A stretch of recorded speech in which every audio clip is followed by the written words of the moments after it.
So as you see, we have four artists: Stephanie Bartel, Andrea Donner, Gerda Heitmann, and Ralph Hübschmann. I will talk about Gerda Heitmann, Stories in Paint, Gerda Heitmann's narrative art. Gerda Heitmann's portrait paintings capture the unique traits and life moments of diverse individuals, exploring new techniques to add depth and plasticity to her work. For instance, in this work, Cherry Blossom Rain, we see a young Japanese woman gazing in awe at the beauty of the cherry blossom petals falling around her. The painting is a mix of realism and abstract elements, as the background is painted in an abstract style. In the other piece, Only a Skylight, a beautiful young woman basks in the sunlight shining down from an overhead skylight. The painting is a realistic oil portrait, but the walls and background have an abstract quality, leaving the viewer to wonder about the story behind the scene. In these two pieces, we talk about ethnic people. In the Maasai, Heitmann presents a young Maasai warrior in full battle paint, standing in the savannah at sunset. The Maasai are an African ethnic group, primarily living in Kenya and Tanzania. They are known for their traditional dress and semi-nomadic way of life as pastoralists. The painting is a realistic old portrait with an abstract background painted in acrylic, hinting at the vastness and mystery of the African landscapes.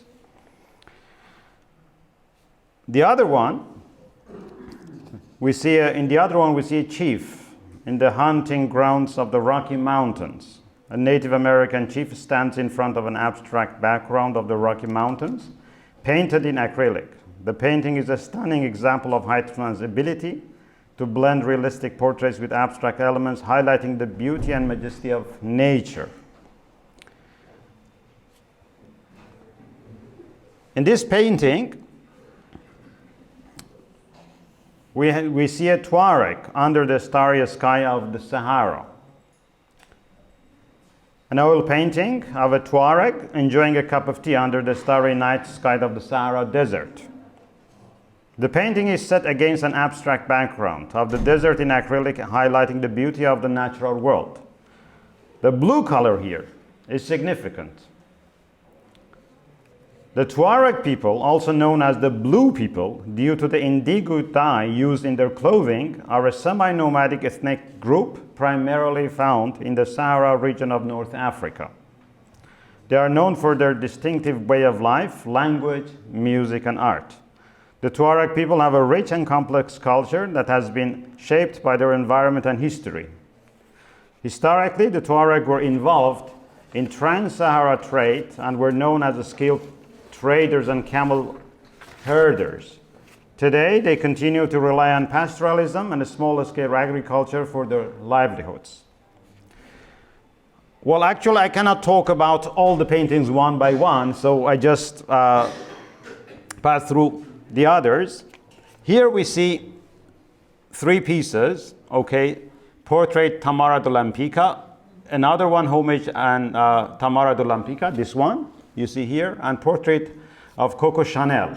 So these two ladies, Tamara was a painter herself, very, very famous painter, and Chanel was in model in fashion industry and in perfume making. So these two were iconic people who had significant influence on 20th century.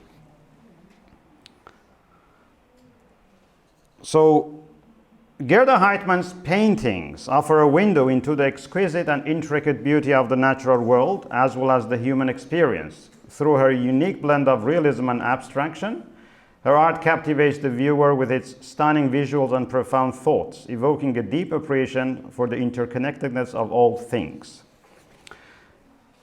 Now I turn to Ralph Hübschmann and his wooden gems. I call his works actually gems because he began his work in 1987 It's a long time. And his sculptures are all handmade, especially from one single piece of wood. And he often adds some additional details like amber, agate slices, and metal alloys. He draws inspiration from his work from many sources, including people, nature, novels, history, and more. And in these pieces, for instance, in this one on the left, BLUEna, he mixes floral life with, let's say, sex symbolism of human body. We usually think about, let's say, flowers as symbols of beauty, growth, and renewal, while human sex symbolism could represent the interplay between life and fertility. In 5 elements, that picture, we see a mixture between 5 elements. You know, in traditional Chinese philosophy, the 5 elements are wood, fire, earth, metal, and water, while in European, or we have in other countries, also Oriental philosophy, these 5 elements of earth, air, fire, water, and ether, or the space. So here he mixes all these together to tell us that it is very, very important to to have, let's say, recognition of these elements. In these 2 pieces, we have the idea of protection. There, in the red ball, there is a red ball inside the wooden sculpture. So I interpret it in 2 ways, actually. One way is to think about the red ball as the situation of the earth before its creation, before its real creation, what we see here, when it was a ball of fire. The other one is that if we don't protect our earth might again turn into a ball of fire because of climate change that we are not careful about. And this one also we see the earth, the hand of the earth turns into like the hand of a human being, giving us a gem, that the earth, the nature is like a gem and we have to protect it. Also we see here the origin, as while the form is a floral form, but we think it's about, let's say, the organ of a woman, okay, like a womb. And the other one we see the butterfly. Butterfly is usually seen as the symbol of beauty, fragility. So here, again, we have this idea of how the elements of the earth work together.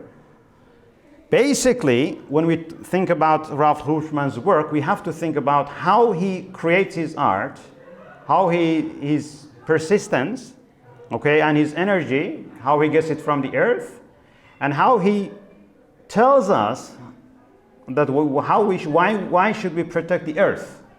Why we should protect the earth?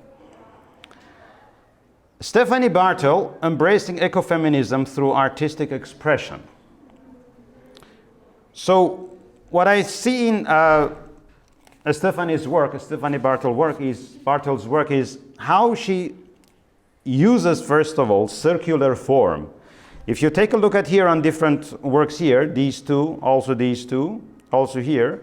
So all the pieces that we have in this exhibition, okay, she uses also other forms, I know, but in the exhibition, the pieces that she uses here, all of them have circular forms. So this tells us many different things. One is that why don't we think about it as the form of earth? Again, here we have, let's say,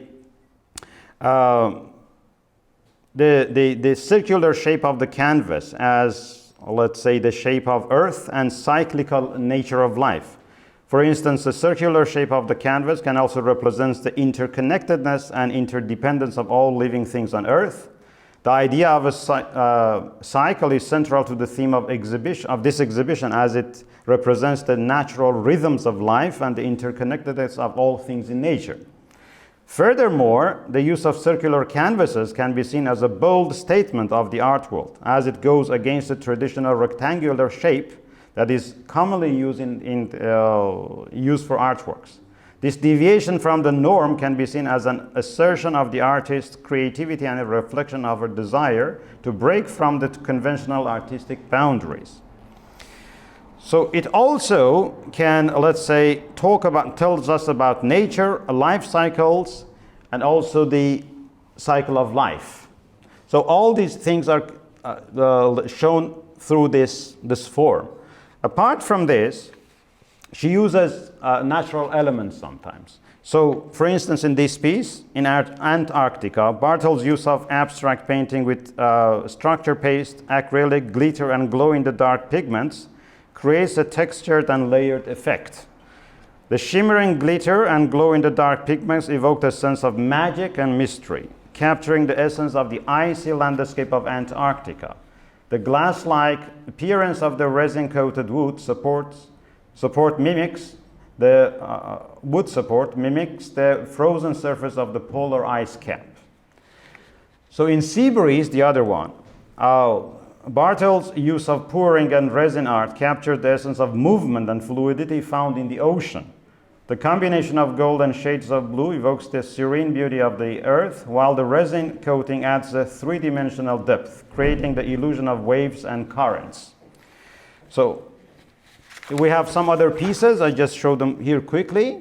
For instance, Dreamcatcher, she uses real feathers, and let's say as a central motif symbolizes lightness. Feather as a central motif symbolizes lightness and serves as a reminder to live life with a sense of playfulness and adventure. Overall, Stephanie's artworks are not just visually stunning, but also thought-provoking. Each piece conveys a message highlighting the beauty and fragility of the natural world and the importance of preserving it for future generations. Her use of circular canvases adds a unique layer of meaning to her work, emphasizing the interconnectedness of all things and the infinite nature of the earth. As I said before, so when we think about Stephanie's work here as well, you see nature everywhere, okay? She grew up beside the sea, so we clearly see the influence of sea in her art.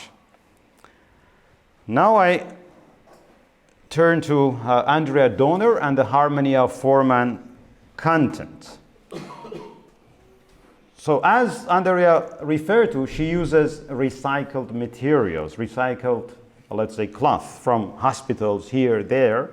So Andrea's Donner's art is a unique blend of materials and techniques that come together to form abstract and compelling pieces. She draws inspiration from the natural elements of earth, ashes, lime, and wax, combined with the upcycled materials of old linen cloths and digitally created and printed backgrounds. By combining these elements, she creates a unique alchemical process which results in her artwork. She uses her knowledge of pigments to create an array of colors and textures, resulting in pieces that are both visually intriguing and emotionally stimulating. Her work encapsulates the beauty of the natural world while also exploring the idea of transformation and rebirth. Her art is a captivating exploration of the sublime, and she continues to push the boundaries of her craft in search of new creative outlets.